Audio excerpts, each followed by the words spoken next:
ভাই সাহেব ভুট্টা নেন।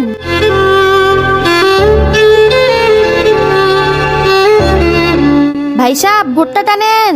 বেটা আর একটা আছে, এটা দিয়েই ঘরে চলে যাব।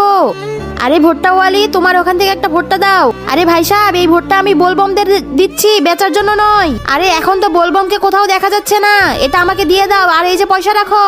মা দিয়ে দাও, এটা দিয়ে চকলেট খাবো। তুই পয়সা যখন নিয়েছিস এখন তো দিতেই হবে। বাবা অনেক ক্ষুধা লেগেছে। আরে বেটা, এখানে তো কোনো দোকানই দেখতে পাচ্ছি না, তোমাকে কি খাওয়াবো? দাঁড়ান ভাই সাহেব, দিচ্ছি। আরে বেটা, ওই দেখো ভুট্টাওয়ালি, চল ওখানে গেলে কিছু খাওয়ার মিলবে। আরে বোন, আমার ছেলের খুব ক্ষুধা লেগেছে, এই ভুট্টা তুমি আমার ছেলেকে দিয়ে দাও। আরে ভাই সাহেব, এটা আমি আপনাকে দিতে পারবো না, এই যে বাচ্চাটার ক্ষুধা লেগেছে তাকে দিতে হবে। এই নেন আপনার পয়সা। আরে ম্যাডাম, এই পয়সা আমি দিয়েছি ভুট্টাটার জন্য, আমার পয়সা লাগবে না, তুমি আমাকে ভুট্টাই দাও। আরে ম্যাডাম, আমার খুবই ক্ষুধা লেগেছে, আমাকে একটু খেতে দেন। ভাই সাহেব, বাচ্চাটা অনেক দূর থেকে এসেছে, ও খুবই ক্ষুধার্ত, এটা দরকার। আমাকে জ্ঞান দিও না, ভুট্টাটা দাও। পুড়ে গেল। তার আগে তুমিও যদি চাও তোমার মা 100 বছর বেঁচে থাকুক, তাহলে ভিডিওটিতে একটি লাইক এবং চ্যানেলটি সাবস্ক্রাইব করে দাও। আর হ্যাঁ, লাইক সাবস্ক্রাইব তারাই করবে যারা মাকে মন থেকে ভালোবাসে। আরে ভাই সাহেব, আমি পানি দিচ্ছি, আমার কাছে পানি আছে। এই নেন ভাই সাহেব।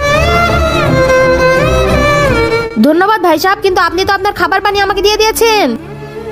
কোনো সমস্যা নেই ভাই, অবশ্যই অন্যের বিপদে পাশে থাকা দরকার। আরে ভাই সাহেব, আমাকে মাফ করে দেন। এই নাও বেটা, তোমার ক্ষুধা লেগেছিল, এটা খেয়ে নাও। লাগবে না ম্যাডাম, রেখে দেন।